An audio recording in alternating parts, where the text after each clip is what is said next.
Guys, welcome to the show. I'm really excited about this show because I actually have a guest in studio here at Telarus TV. How you doing, man? Good. Welcome. I mean, I know we're in Corona. I don't know if it's okay to shake hands or whatever. I've been on an airplane, so I think Oh, we're going to be okay. You overcome it. All right. In that case, I know you and I go way back, but for our audience here, I want to introduce yourself for me. Yeah, I'm Scott Prater. I'm the Vice President of Technology Solutions for PPT Solutions. We're a contact center consulting firm. Really do three things: contact center consulting. We provide managed services and as well cloud solution services. So what that is implementation of various cloud providers. Awesome. All right, let's have a little chat. So our show is about partners that are having success, in the contact center space, big wins, as it were.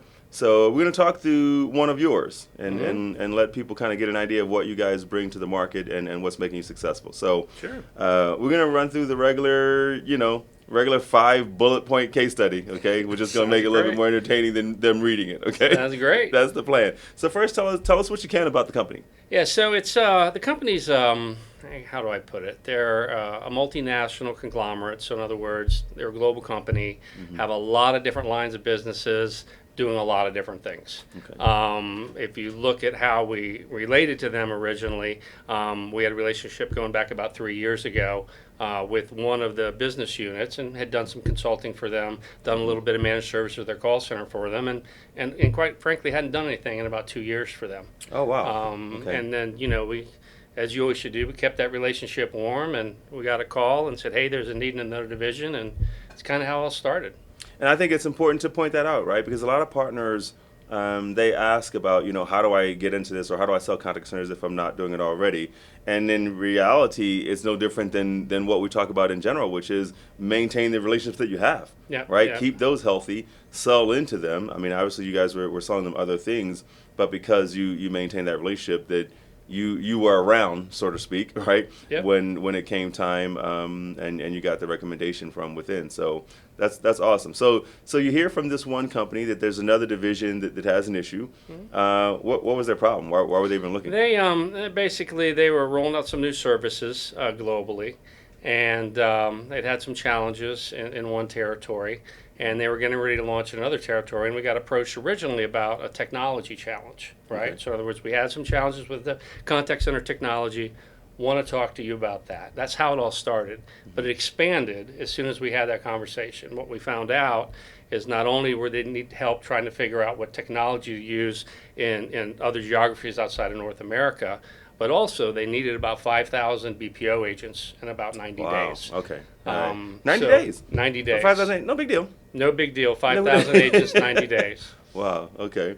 And so now you're going to bring me to my next point because you're not only talking an issue they had with an existing customer, right? But you're next on the line, your name's on the line because you have an existing relationship. They have a short turnaround and a lot of seats, which a combination we really don't like to see. Full transparency, Yep. right? Yep. So you got to go find them a solution. Got to Right, find you a gotta pick solution, somebody to partner with. Right, and it was two parallel tracks. One is let's find a technology solution, and it was probably from start to finish 30 days. Once the solution was decided on and started getting built, BPO takes a little bit longer to find 5,000 seats. You're talking to as many as 10 BPOs visiting, I think maybe 15, 16 countries to figure out. And you guys were involved in that part, right? We're absolutely involved. Yeah, we've got some criteria, roughly 13 different attributes that we use to actually gauge the efficiency and capabilities of a BPO, and we essentially did consulting engagement to look at all of them across multiple sites, multiple countries, and then go back to the customer and say, here's who we think you should use. Okay, awesome. So you're narrowing down their technology, and I'm just curious when I know there's a way we go about the journey, but I know you guys were shortened in time. So when it came to actually picking the feature functionality that these guys need, were they along the path of a requirements document already? Did you guys have to figure all There that were out? virtually no requirements. It was, again, it was moving so fast. It was, what are you going to do? IVR, you're going to do voice. Yeah, you need some call recording. Some of the digital stuff was going to be handled on a different platform, so we didn't have to worry about, omni-channel within whichever the CCAS platform was. Right. Because that was being handled by the CRM system as well.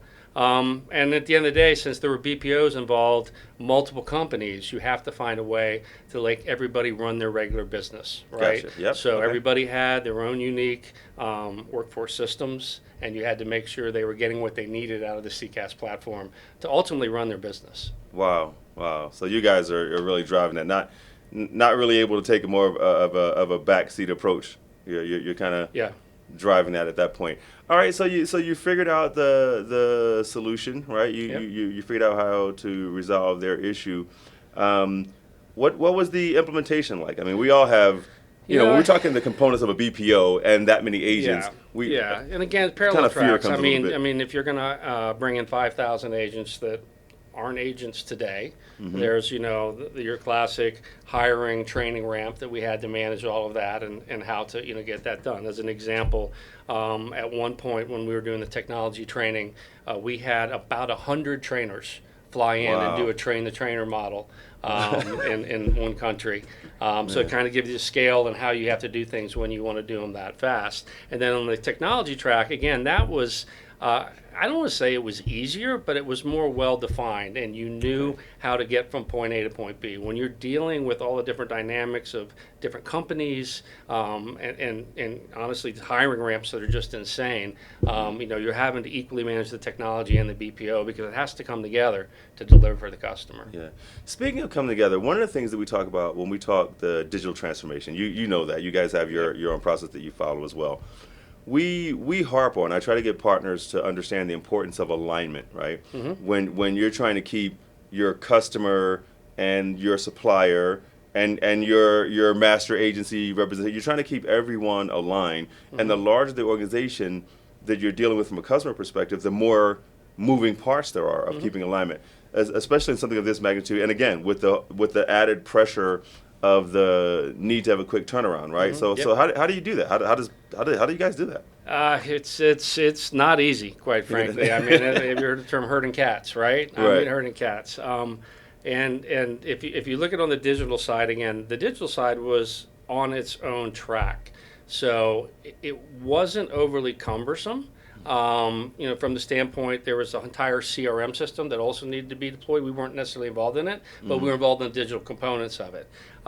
We literally looked at everything from a customer experience perspective. So part of what we did was lay this out from the beginning. How's the customer experience going to look? And make sure at the end everything mapped down to where it needed to be.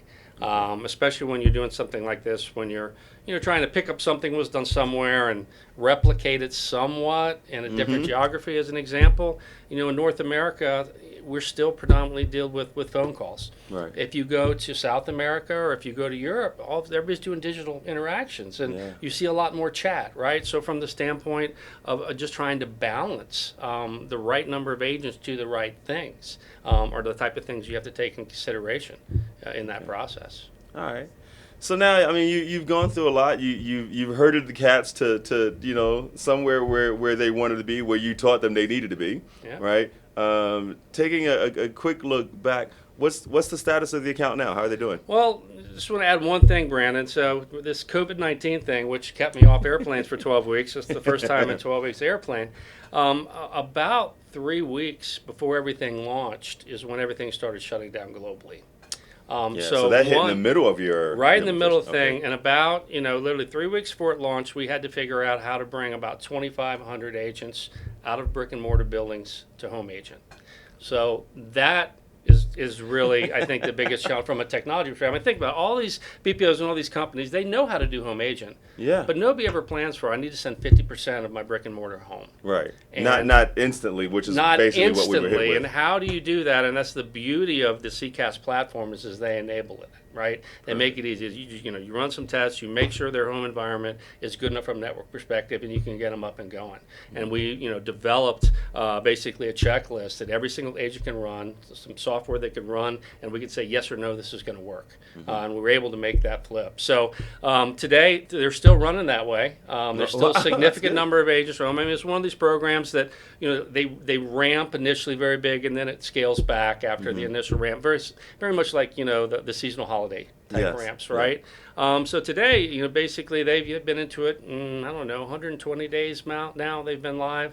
And then we did actually through our Cloud Solution Services group, We did a managed service for them, so we actually ran the technology platform for them for about 90 days. And that's an extra piece that you guys actually offer, right? Not every Correct. partner has the ability to do that. Correct. Yeah, we do that. I mean, because we implement multiple different CCaaS platforms, most of the platforms out there, we have the ability to deliver that if the client does want us. And in this case, because we had the relationship with them, they trusted us. We'd managed to pull this entire thing off. We earned the right to actually do that. And we're now at the point we've essentially handed the keys off to them, so they're now driving. And we're at the phase of we're now looking to help them continue the expansion. So that was just one geography. There's 2 or 3 more to go. So Awesome. It's going to be an ongoing project for the next 6 to 9 months. All right. Before we close out, I'm going to do a shameless plug because it helps me. It serves my interest well. We did talk about, you guys do that. Not very many other partners do that. You're also, I mean, I've known you guys and your organization for a while. You are uniquely equipped to deliver successfully in the contact center space. You have a lot of experience, expertise, and that a lot of partners don't have. And we have partners, some of whom want to get into that space. And one of the things I talk to them about is partnering up, right? I talk to them about teaming up with a partner. So let's talk a little bit about your openness or your desire to do that, or what it would maybe even would we look loved like it, for a and partner. again we've done it. It's been very, I'll call it one-on-one type situations. There have been partners, sales partners at Telarus that have huge books of business, but it's all telco business. And next thing you know, they're looking at a 1,000-seat contact center deal. And they get asked for consulting, and they can't do consulting. Right. And they'll come to us, and we'll partner with them. We'll find a way to make it all work. We'll deliver the consulting services for them. We figure out how to partner with them, on the agent side of things relative to the providers. And at the end of the day, we want everybody to win. We want Telarus to win. We want those agents to win, and we want to win as well. And ultimately, we want to help those customers make this transition. It's, as you know, it is not easy to move from these premise systems to the cloud systems. It's not just a technology move, right? It's all the business process and all that stuff, and that's where it all breaks down. And that's where we really shine, right? A typical agent can get the provider in there, but they're not really going to add a lot of value once the provider gets going. Exactly. We provide, what we call a business transformation office service. So we get in there, and we really, and I like to call it a translation layer. It's a translation layer between the provider and the business to make sure everything's aligned and to make sure they're really getting the value out of the solution that they were promised during the sales process. Yeah. And I think it works because you know what needs to be aligned. I think that's the missing piece for some of our partners. So congratulations on your win. Thank you. All right, and thanks for braving the plane after so long and making the trip. I really appreciate that. Awesome. It's been Great. good talking to you, man. Thank you. Good seeing you. So there you have it, guys. Got to spend some time with Scott from PPT to finding out what they're doing to be successful. And there's more to come. So thanks for tuning in. See you at the next show.